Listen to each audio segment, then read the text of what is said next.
오늘 우리가 함께 읽은 하나님의 말씀은 누가복음 24장의 말씀입니다. 누가복음 24장 13절에서 35절까지의 말씀을요.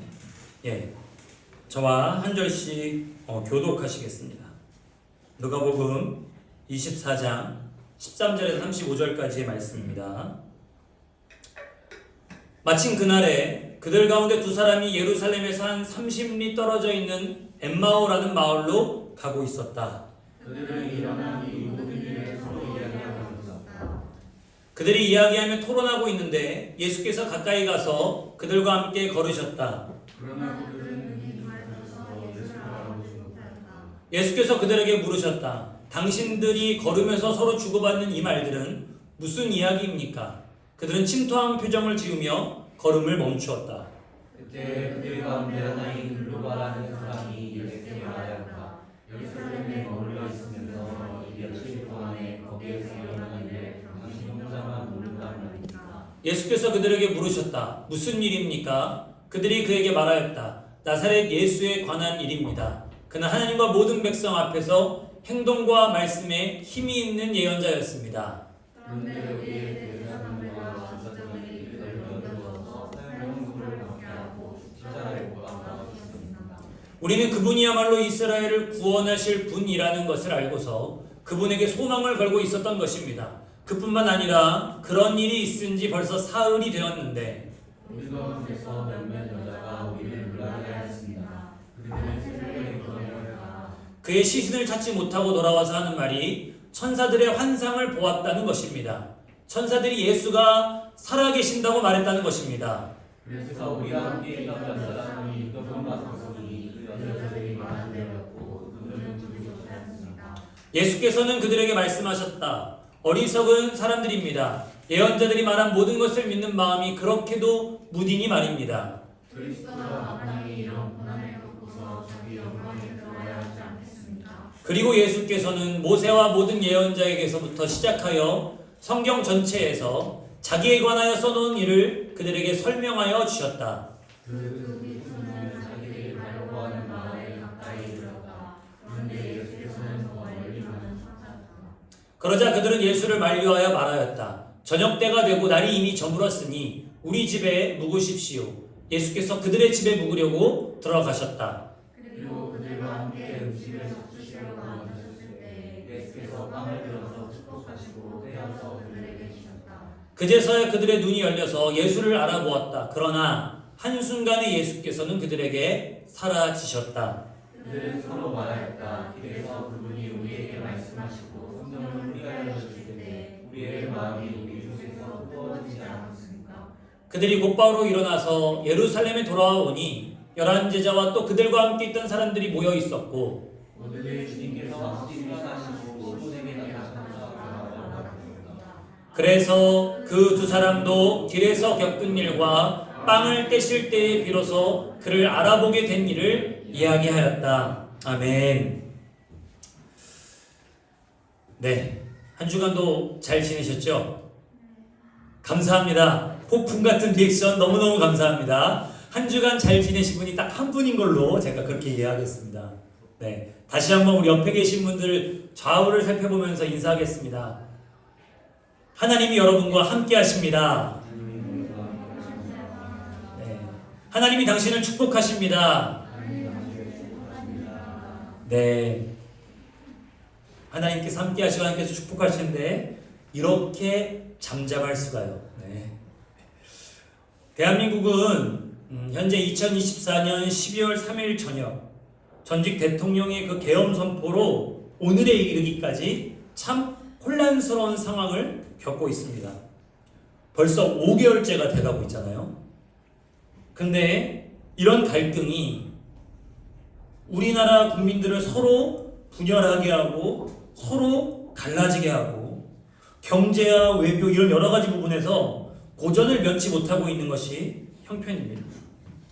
그런데 오늘 대한민국이 겪는 이런 혼란스러운 형편과 때처럼 아니 그때보다도 훨씬 더 혼란스러운 때가 있었는데 그게 바로 우리가 오늘 읽은 2000년 전 예수님 시대였습니다. 지중해 전역이 그야말로 지중해 전역 유럽 사회와 그 북아프리카와 그리고 중동에 이르기까지 로마 제국이 통일해서 여러분 팍스 로마나라고 하는데요. 로마에 의해서 강요된 평화의 시대를 살고 있던 때가 예수님 시대였습니다. 하지만 이 갈릴리 지역은 마치 오늘날에도 그런 것처럼 중동 지역도 지금 아주 혼란스럽지 않습니까? 이 지역의 화약고가 어디였냐면 바로 갈릴리 지역과 이 유대 지역이었어요.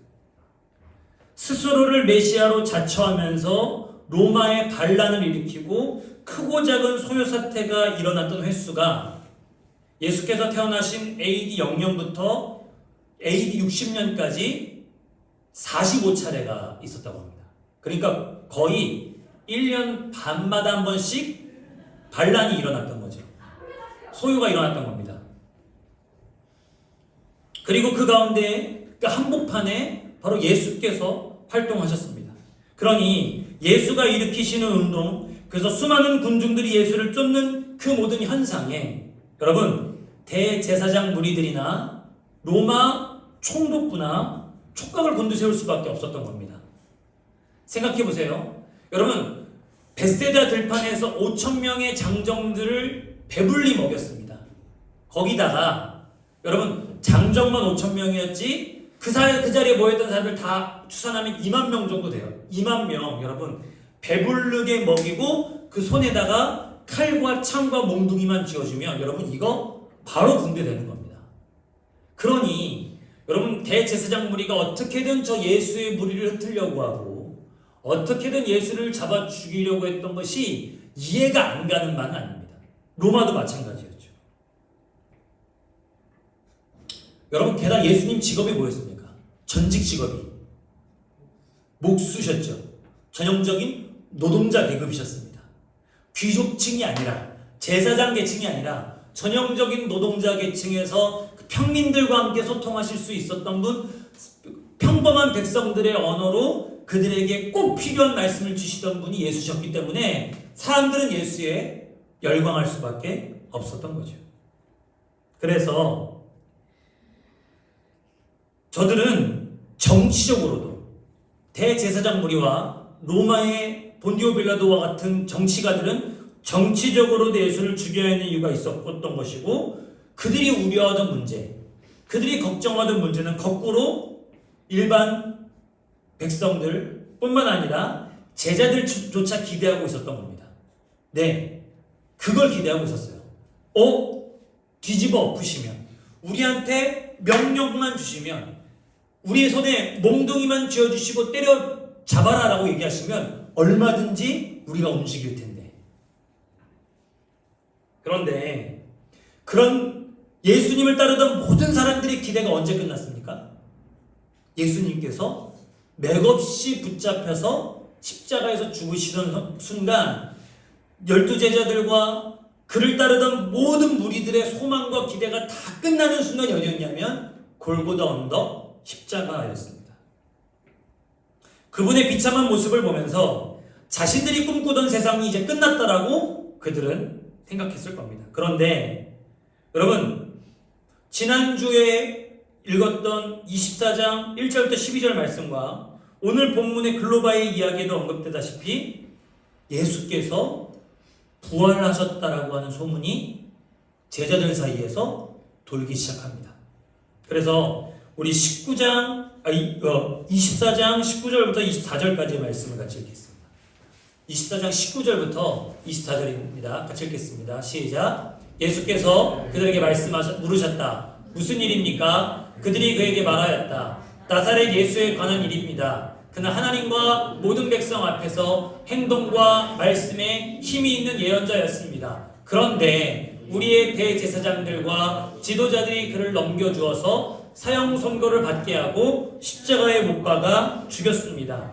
우리는 그분이야말로 이스라엘을 구원하실 분이라는 것을 알고서 그분에게 소망을 걸고 있었던 것입니다. 그뿐만 아니라 그런 일이 있은 지 벌써 사흘이 되었는데 우리 가운데서 몇몇 여자가 우리를 놀라게 하였습니다. 그들은 새벽에 무덤에 갔다가 그의 시신을 찾지 못하고 돌아와서 하는 말이 환상을 보았다는 것입니다. 천사들이 예수가 살아계신다고 말했다는 것입니다. 그래서 우리와 함께 있던 몇 사람이 무덤으로 가서 보니 그 여자들이 말한 대로였고 그분은 보지 못하였습니다.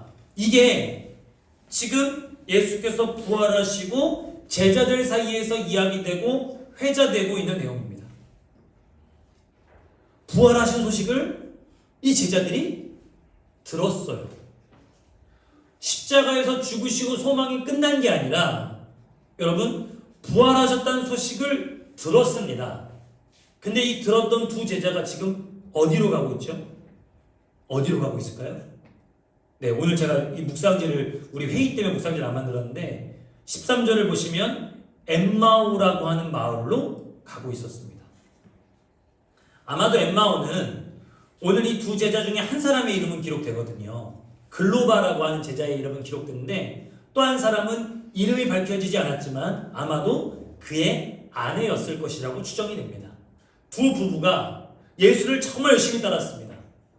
그 두 부부가 자신들 뿐만 아니라 자신의 아들들까지도 예수를 따르게 했습니다. 그래서 교회 전승에 의하면 예수님의 제자 마태 그리고 예수님의 또 다른 제자 작은 야고보가 바로 이 글로바 또는 또 다른 이름이 알페오라고 하는 사람의 아들이다라고 하고 그것을 성경학자들은 이렇게 추정하고 있습니다. 자신도 따랐어요. 너무 열심히 따랐어요. 자신들뿐만 아니라 자기 자식까지도 그 12명의 자리에 밀어넣고 싶을 정도로 그렇게 온 가족이 주님을 따랐습니다. 그런데 소망이 끊어지고 예수가 죽으시고 그리고 우리가 다 끝났다는 순간 부활의 소식을 듣고도 지금 고향으로 내려가는 겁니다. 믿지 못했죠. 여전히 절망이었습니다. 21절처럼 예수님이야말로 이스라엘을 구원하실 분이다 라고 생각하고 소망을 전부 걸고 있었는데 이런 표현 정말 죄송하지만 인생 전체를 예수님께 배팅을 했는데 세상에 그분이 맥없이 붙잡혀서 십자가에 죽으시다. 우리가 생각하는 그분의 능력이라면 군대를 물리치시고요. 대제사장 무리들을 들었다 놨다 이렇게 자꾸 들었다 놨다도 몇 번씩 들었다 놨다 하실 수 있지 않겠습니까? 얼마든지 그 십자가의 자리에서 내려오실 수 있지 않았겠습니까? 제가 MDB 지금 신학대학원 이 3학년 때 은혜를 얻어갖고 어떻게 성지순례를 가게 됐어요. 그러니까 비아 돌로로사라고 그 예수님께서 그 로마 빌라도의 법정부터 골고다 언덕까지의 길이 얼마나 많은 순례자들이 다녔겠어요. 거기 그 길이 착 돼 있습니다. 그리고 그 길은 거의 2000년 전 그대로 그 길 그대로를 보존해 놓고 거기 주변에 여러 가지 상점과 집들만 좀 이렇게 생긴 상황이었죠. 아주 다닥다닥 붙어 있는 그런 언덕입니다. 제가 그 길을 이렇게 처음에 우리가 이렇게 빌라도의 법정에 있던 자리에 모여서 보혈을 지나 하나님 부모로 함께 이렇게 찬양을 부르고요. 그러면서 이렇게 출발을 했는데 가톨릭 순례자들은 거기 너 있었는가 그때의 그 찬양을 부르면서 이만한 십자가를 한 10명이 같이 지고 이렇게 올라가고 있더라고요. 그 장면을 묵상하면서 예수님의 십자가의 길을 이렇게 묵상하면서 올라가는데 가장 가슴이 아팠던 게 뭔지 아십니까, 여러분? 그 길 올라가는데 그렇게 샛길이 많아요. 십자가의 길 그 길만 있는 게 아니라 얼마든지 골목으로 빠져나갈 수 있는 길들이 많더라는 거죠. 저는 그때 마음만 먹으셨으면 스스로 결정만 하셨으면 예수님이 얼마든지 이 십자가를 던져버리고 자기의 한 목숨, 자기의 한 몸은 피하실 수 있었겠다. 그리고 그것이 제자들이 원하는 거였고 일반 백성들이 원하는 거였고 예수를 따르던 수많은 사람들이 원하는 거였겠다. 저 자리에서 실패의 자리, 저주의 자리, 그리고 죽음의 자리에서 내려와서 제발 예수님이 몸을 피시네 다시 세력을 규합해 이 지역을 다 둘러엎으시는 것을 누구나도 바랬겠다라는 생각이 들었습니다. 근데 그들의 소망과 바램에 무색하게도 주님은 십자가에서 맥없이 쓰러지셨죠. 여러분, 수많은 사람들이 기독교 신앙을 가지면서 우린 참 여러 가지 것들을 소망하고 기대합니다. 그리고 그 소망과 기대의 대부분의 지분은 하나님께서 우리의 입맛과 우리의 요구에 맞게 움직여 주시길 바라는 것들입니다. 하나님뿐만 아니라 그것이 이제는 사람에게도 마찬가지라고 제가 누차 말씀드린 바가 있습니다. 자주 우리의 바램과 우리의 원함을 하나님의 뜻으로 포장하기도 하고요. 가정과 자녀들과 배우자, 심지어 교회 공동체에 하나님의 뜻이라고 내가 원하는 말을 투영시키기도 합니다. 이렇게 해주지 않으실 리가 없다는 거죠. 반드시 내가 바라는 것이 내 생각에도 옳고 내 판단에도 옳고 내 상식에도 옳으니까 이게 하나님의 뜻에 부합한다는 겁니다. 어떠십니까, 여러분? 여러분, 우리는 참 여러 가지 옳음을 갖고 있습니다. 여러 가지 내 기준을 갖고 있죠. 그리고 그것이 내 하나님의 뜻과 맞아 떨어질 것이라고 우리는 늘상 기대를 합니다. 그런데 정작 우리가 신앙생활 하면서요, 우리의 바램, 우리의 원함, 우리의 요구, 우리의 입맛이 꺾이고 무너졌을 때 우리는 이 제자들의 모습처럼 당혹스러워합니다. 당혹스러울 뿐만 아니라 우리에게 주어진 것들을 의심합니다. 의심할 뿐만 아니라 불평하기 시작합니다. 우리 부모가 좀 더 부자였더라면, 내 환경이 지금보다 좀 더 나았었더라면, 우리 청년부가 이런 분위기가 아니었고 우리 공동체에 사람이 뭔가 더 많았더라면, 아니 거꾸로 저 사람만큼은 좀 없었더라면, 나의 직장, 나의 친구들이 나의 무언가가 참 우리의 입맛, 우리의 원함, 우리의 요구에 따라주지 못해 불편하고 답답할 때 우리는 그 원인이 바로 저기에 있다라고 생각하고 지적하고 비난하고 그것에 대해서 불평을 터뜨리는 것에 너무나도 익숙해져 있다라고 하는 것이죠. 그리고 그 불평의 끝에 누가 있습니까? 바로 하나님이 있습니다.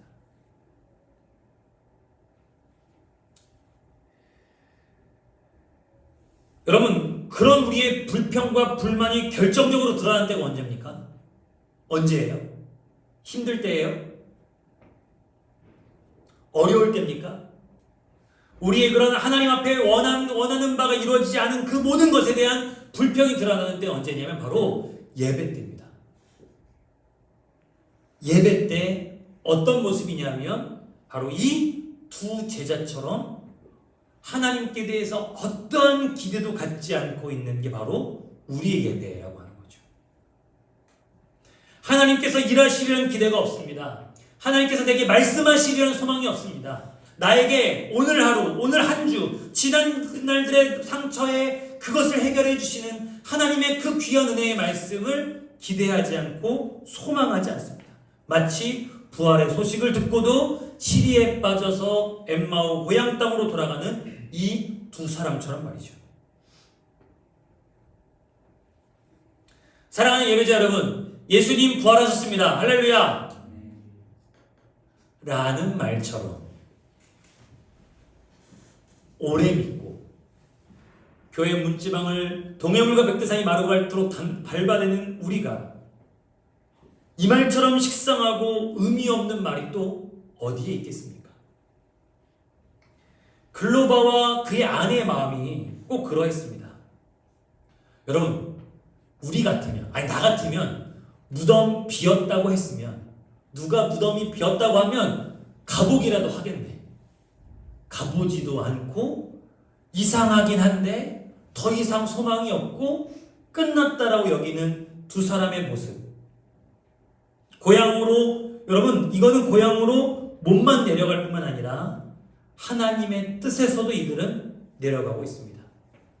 주님을 향한 기대와 소망으로부터도 내려가고 있습니다.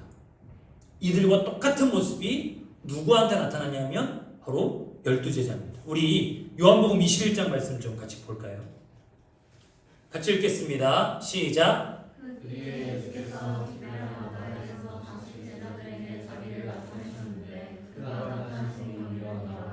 시몬 베드로와 쌍둥이라고 불리는 도마와 갈릴리 가나 사람 나다나엘과 세베대의 아들들과 제자들 가운데 다른 두 사람이 한 자리에 있었다. 시몬 베드로가 그들에게 말하기를 나는 고기를 잡으러 가겠소 하니 그들이 우리도 함께 가겠소 하고 말하였다. 그들은 나가서 배를 탔다. 그러나 그날 밤에는 고기를 한 마리도 잡지 못하였다. 여러분, 글로바와 그의 아내는 예수님의 부활을 목격하지 않았습니다. 그런데 이 제자들은 심지어 예수님이 부활하신 모습을 목격했습니다. 근데 사실 좀 종잡을 수 없었죠. 십자가 사건 이전처럼 제자들과 늘상 함께 계신 것도 아니었습니다. 호련히 언젠가는 나타나셨다가 언젠가는 좀처럼 보이지도 않으셨습니다. 옛날처럼 사람들이 모여들 것 같지는 않았습니다. 부활하셨으면 여러분 부활하셨으면 가장 먼저 부활하신 모습을 누구한테 보여주셔야 돼요? 제일 효과 좋은 게 뭐예요? 부활하신 모습 누구한테 보여주면 효과가 직방일까요? 성전에서 하늘에서 쭉 떨어져서 대제사장 분한테 보여주면 그게 직방 아니에요? 자신에게 사형을 언도한 본디오 빌라도에게 떡하니 나타나서 나는 네가 십자가에 못 박으라 했던 예수다라고 나타나면 거기서 끝장 아니에요? 거기서 게임 끝 아니에요? 근데 예수님은 제자들에게 예수님을 믿고 따르는데 실패한 그 사람들에게만 마치 도깨비처럼 나타났다 사라지신 것을 반복하셨다는 거죠. 제자들 입장에서 그런 예수님이 불안할 수밖에 없습니다. 그런데 우리가 불안해하고 우리가 미처 깨닫지 못하는 게 뭐냐면 주님은 자유하시다라는 겁니다.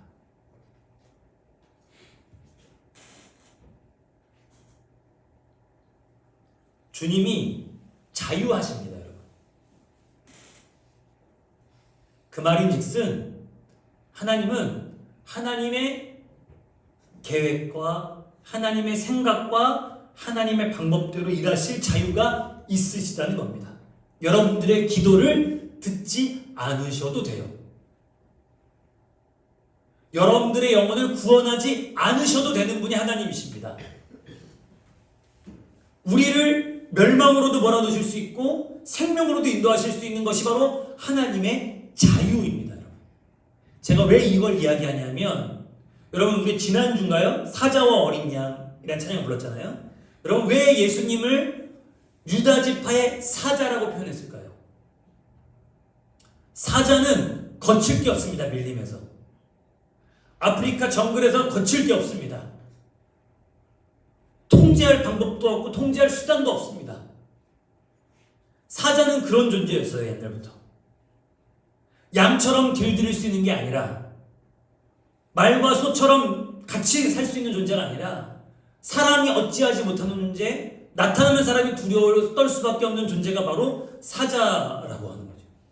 주님이 사자시래요. 그것은 뭐냐면 주님이 우리의 삶에 어떠한 일을 하셔도 사실은 주님은 상관없으시다는 거예요. 왜냐하면 하나님이, 예수님이, 우리 주님이 이 땅의 창조자이시기 때문입니다. 그런데 그 자유가, 여러분, 그 하나님의 자유하심이 무엇 때문에 묶여 있습니까? 예, 하나님은 자유하시지만 묶여 있으세요. 어디에 묶여 있냐면, 여러분, 기록되어 있는 말씀에 묶여 계십니다. 봐라, 얘들아. 내가 너희를 사랑한다. 내가 너희를 기도를 들을 것이다.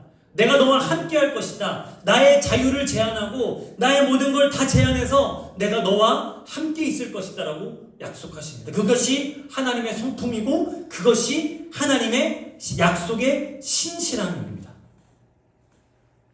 그런데 우리는 그런 주님의 자유가 불안해요. 제자들도 불안했어요. 늘 우리의 입맛에 맞게, 늘 우리의 계획표에 맞게, 늘 우리의 원하는 바에 맞게 주님이 그렇게 움직여 주셨으면 좋겠는데 주님이 어느 때는 부활하시고 나타나셨다가 어느 때는 사라지시고 어느 때는 말씀하시다가 어느 때는 아무 말도 없으시고 그게 제자들은 너무나도 불안했던 거예요. 마치 오늘날 성령과 함께 살아가지만 성령이 우리 안에 계시지만 때로는 은혜가 없어서 냉랭한 것 같고 때로는 하나님의 뜻이 느껴지지 않아서 답답한 것 같고 때로는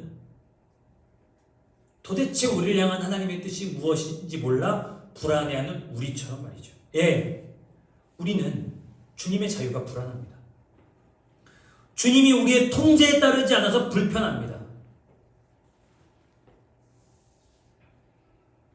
그리고 우리는 그런 하나님을 통제하고 하나님의 자유를 제한하고 내 마음, 내 입맛, 내 뜻대로 맞게 하나님을 그렇게 내가 종부리듯이 부리면서 우리는 오늘도 찬양할 때 주님이 우리의 주인이십니다. 하나님이 우리의 창조주십니다라고 노래하고 고백한 것이죠. 우리의 고백과 우리 마음의 이 괴리, 불안하고 싶지 않습니다. 확실했으면 좋겠습니다. 눈에 보이고 손에 잡히고 내 마음에 확실한 안정감이 있었으면 좋겠습니다. 그게 없어서 베드로와 제자들은 고기를 잡으러 갔고요. 그게 없어서 다른 두 제자는 고향 땅으로 돌아갑니다. 예수님 없이도 안전하다고 여겨지는 바로 그것. 예수님 없이도 내가 불안해하지 않을 수 있는 바로 그것을 붙잡는 게 제자들의 모습, 그리고 글로바와 또 다른 제자의 모습이었던 거죠. 이것이 주님을 향한 기대와 소망이 사라져버린 사람들의 공통적인 특징인 겁니다. 여러분 어떠세요? 예수님께 의지하고 계십니까? 예수님께 붙들려 계십니까? 아니면 예수님이 내 입맛, 내 뜻대로, 내 마음대로, 내 소망과 내 요구대로 움직여주지 않으시니까 예수님 없이도 아무렇지도 않게 붙잡을 수 있는 나의 익숙한 것들을 붙잡고 계시진 않는 게 하는 거죠.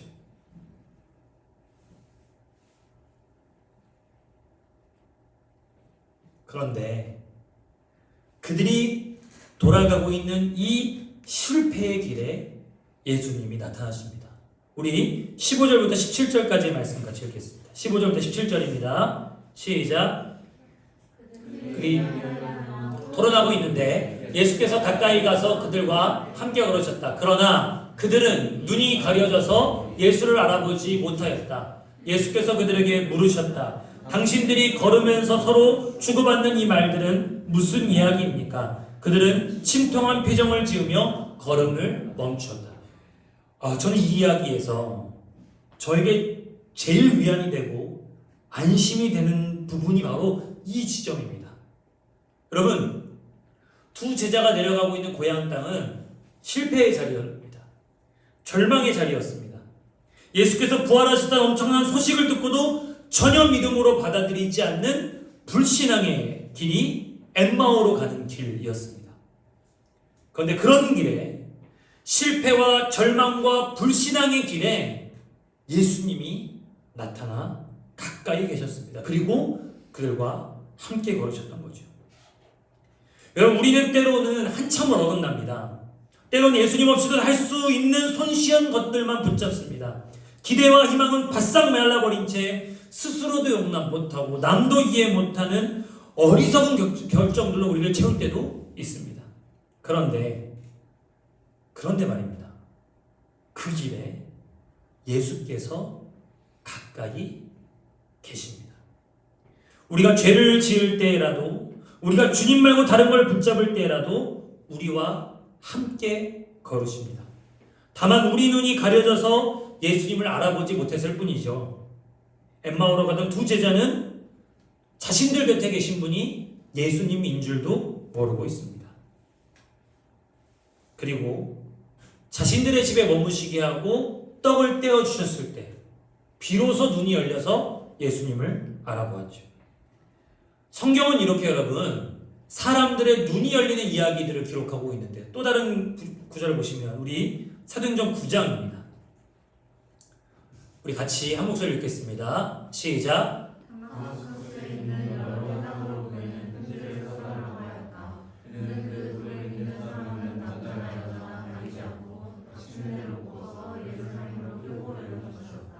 사울이 길을 가다가 다마스쿠스 가까이 이르렀을 때에 갑자기 하늘에서 환한 빛이 그를 둘러 비추었다. 그는 땅에 엎어졌다. 그리고 그는 사울아 사울아 내가 왜 나를 핍박하느냐 하는 음성을 들었다. 그래서 그가 주님 누구십니까 하고 물으니 나는 내가 핍박하는 예수다. 사울은 예수라는 자가 만든 이단의 무리들을 척결하려고 지금 열심히 다마스쿠스로 가고 있었습니다. 여러분, 엠마오로 가던 두 제자의 길이 실패의 길, 절망의 길, 불신앙의 길이었다면 사울이 다마스쿠스로 가는 길은요, 분노의 길이었고요, 혐오의 길이었고요, 자기 의가 넘치는 길이었습니다. 그런데 그런 길에서도 주님이 사울을 만나 주셨습니다. 그리고 이렇게 말씀하십니다. 나는 너가 핍박하는 예수다. 여러분, 사울이 지금 누굴 잡으러 간다고요? 예수 믿는 사람들, 그리스도인을 잡으러 갑니다. 그런데 그 사람들을 잡으러 가는 사울을 보고 주님은 뭐라고 말씀하십니까? 나는 그 사람들을 핍박하는 게 아니라 너가 지금 나를 핍박하고 있다라고 말씀해 주십니다. 이 자리에서 사울은 눈이 멀게 되고요. 사울 후에 아나니아라는 또 다른 제자가 와서 안수해 줄 때 그 눈에서 비늘 같은 것이 벗어지게 되죠. 그럼 죄송합니다. 양해하고 들으십시오. 우리 눈에 비늘이 벗어지기 전까지, 우리 눈이 주님의 축복으로 열려지기 전까지 우리는 예수를 믿어도 신앙생활을 계속해도 엠마오로 가는 두 제자와 같을 수밖에 없습니다. 여러분, 죄송합니다. 제 능력으로는 도무지 여러분들의 눈을 뜨게 해줄 수 없습니다. 승질 갖다가 확 가갖고 그냥 비늘을 확 벗겨버렸으면 좋겠는데 안 됩니다. 할 수 없습니다. 예수를 따르던 수많은 이들이 소망했습니다. 자신들을 구원해 주리라고요. 자신들의 삶을 좋게 해주리라고요. 나를 좀 풍성하게, 풍요롭게, 대단하게, 거창하게, 행복하게 해주리라고요. 예수를 따르던 12제자 기대했습니다. 자, 저분만 잘 따라가면 저분이 왕이 되실 때 내가 왼팔 오른팔 해야지. 그러나 그들의 기대와 소망은 정작 성경에 이미 기록된 예수님께 대한 말씀과는 동떨어져 있었던 거죠. 정작 하나님이 주시길 원하시는 것과는 동떨어져 있었다는 것이죠. 여러분, 이들의 소망과 이들의 기대, 아니 어쩌면 오늘 우리가 갖고 있는 하나님께 대한 소망과 기대는 2000년 전 예수님이 시대에 나타났던 수많은 가짜 메시아 운동들과 다르지 않습니다. 여러분, 정통 기독교를 자처하고 있고 하나님 외에는 다른 신이 없고 건강한 신앙, 건강한 교리 위에 뿌리 내리고 있다고 자부하는 우리의 소망과 우리의 기대가 여러분 다른 우상들을 섬기는 것, 다른 이단 신앙과 다르지 않다면 우리는 주님을 가까이 두고도 눈 감고 있는 거랑 다를 바 없습니다. 보기는 보아도 보지 못하고 듣기는 들어도 깨닫지 못하는 것처럼 말이죠. 자, 여러분, 그럼 과연 우리가 어떻게 할 수 있을까요? 어떻게 하면 눈을 뜰 수 있을까요? 우리 25절에서 27절을 말씀하겠습니다. 25절에서 17절입니다. 시작. 예수께서는 그들에게 말씀하셨다. 어리석은 사람들입니다. 예언자들이 말한 모든 것을 믿는 마음이 그렇게도 무디니 말입니다. 그리스도가 마땅히 이런 고난을 겪고서 자기 영광에 들어가야 하지 않겠습니까? 그리고 예수께서는 성경 전체에서 자기에 관하여 써놓은 일을 그들에게 설명하여 주셨다라고 기록하고 있습니다. 이사야서와 예언서의 말씀들을 통해 정확히 기록됐습니다.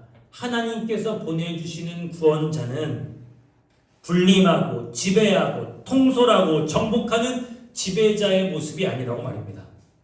세상이 원치 않는 모습으로, 약하고 비천한 기대치 않는 모습으로 오셔서 그분은 사람들의 손에 넘겨준 바 된 것처럼 죽임 당하리라. 이것이 여러분 이사야서와 수많은 예언서에 기록되어 있는 예수에 관한 정확한 예언이었습니다. 구약의 말씀은 끊임없이 우리의 인간적인 기대와 소망, 그 정반대의 길, 정반대의 모습들을 보여주고 있는데 정작 구약 성경을 달달달 외우고 있었던 유대인들은 그 구약 성경의 말씀을 머리로 알고 귀로 듣고 마음속에 머릿속에 외우고 있었으면서도 그것을 예수와 매치시키지 못했던 거죠. 수없이 많은 말씀들이 여러분들의 삶 가운데 선포되었을 겁니다. 매주 듣는 것이 벌써 52주입니다. 여러분 52주 곱하기 20번 하면 1000번입니다. 여러분 맞죠?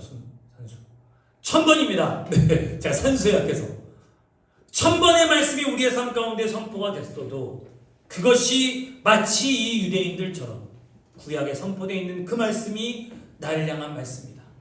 하나님께서 제시하시는 생명의 길이 바로 때로는 고난이고 때로는 어려움이고 때로는 눈물 나지만 그 안에 주님의 거룩한 마음을 발견하는 길이다라고 말씀하시는데 정작 우리는 내 뜻대로 안 된다고, 내가 원하는 대로 안 된다고 소망과 기대가 완전히 꺾여 그 어떤 것도 바라보지 않는 그런 냉랭한 마음을 가지고 혹시 예배로 나오신 것은 아닌가 하는 거죠.